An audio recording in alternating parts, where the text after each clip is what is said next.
बिर्याणी म्हटलं तर खूप किचकट काम असं सर्वांना वाटतं, पण बिर्याणीसारखा सोपा प्रकार कुठेही नाही. अंडा बिर्याणी आज आपण आपल्या किचनमध्ये बनवतो आहे आणि ती पण अतिशय साध्या, सोप्या, सरळ भाषेमध्ये सांगितलेली आहे. त्यामुळे व्हिडिओला लगेच लाईक करा, शेअर करा आणि चॅनलला सबस्क्राईब करायला विसरू नका. अंडा बिर्याणी करण्यासाठी सर्वात आधी तर तांदूळ स्वच्छ धुवून भिजत टाकलेले आहेत. अंडी बॉईल करत ठेवलेली आहेत आणि ती बॉईल झालीत की मस्तपैकी त्यांना अशा चिरा पाडून घ्यायच्या, सोलून चिरा पाडून घ्या. आता एका कढईमध्ये तेल घ्यायचं आहे आपल्याला आणि त्यामध्ये ही अंडी फ्राय करून घ्यायची. फ्राय करताना त्याच्यावर थोडंसं मीठ, लाल तिखट आणि हळद टाकून त्यांना व्यवस्थित अशी फ्राय करून घ्यायची आहे. आपण फ्राय केल्यामुळे अंडी मस्त होतात. बिर्याणीसाठी फ्राय अंडीच मस्त असतात.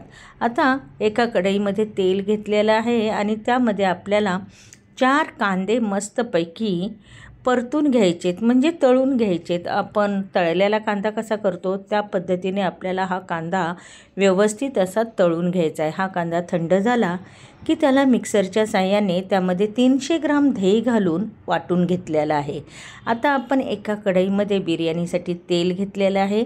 त्यामध्ये खडे मसाले वापरलेत. लवंग, मिरी, हिरवी वेलची, मोठी वेलची, चक्रीफूल, दालचिनी, त्याचबरोबर आपण तेजपत्ता आणि जिरे वापरलेले आहेत. आता ह्यामध्ये अद्रक लसूणची पेस्ट घालूया आणि त्याला आपण परतून घेऊया. त्याचबरोबर आता इथे आपण जे कांद्याचं वाटण तयार केलेलं ते वाटण घालून व्यवस्थित शिजवून घेऊ. त्याचबरोबर इथं लाल तिखट आवडीप्रमाणे, हळद, गरम मसाला आणि जिरा पावडर, धना पावडर हे सर्व मसाले टाकायचे आहेत. त्याचबरोबर हिरवी मिरचीची पेस्टसुद्धा टाकलेली आहे. तिखटाचं प्रमाण हे तुम्ही तुमच्या आवडीनुसार कमी जास्त करू शकता. आता आपण ह्यामध्ये 2 चम्मच भरून बिर्याणी मसाला घालून तो मसालासुद्धा व्यवस्थित परतून घ्यायचा आहे. इकडे मी टमाटरची प्युरी तयार करते. 4 छोटे टमाटर घेतलेले आहेत. त्याची प्युरी करून आपण ह्यामध्ये घालून तिलासुद्धा व्यवस्थित शिजवून घेणार आहोत. त्यामध्ये आता आपण चवीनुसार मीठ घालून घेऊया आणि व्यवस्थित असं परतून घेऊया. आता आपल्याला हिरवं वाटण तयार करायचं आहे, तर कोथिंबीर आणि पुदिन्याची पाणी घालून वाटून घ्या आणि हे वाटलेलं मिश्रण आपण ह्या मसाल्यामध्ये टाकून परत एकदा व्यवस्थित परतून घेणार आहोत. बघा आपला मसाला किती टेम्पटिंग दिसतोय. अशीच ग्रेव्ही खायची इच्छा होते ना.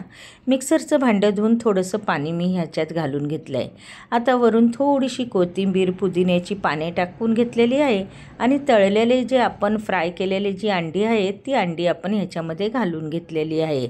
आता एकीकडे मी भात शिजत ठेवते.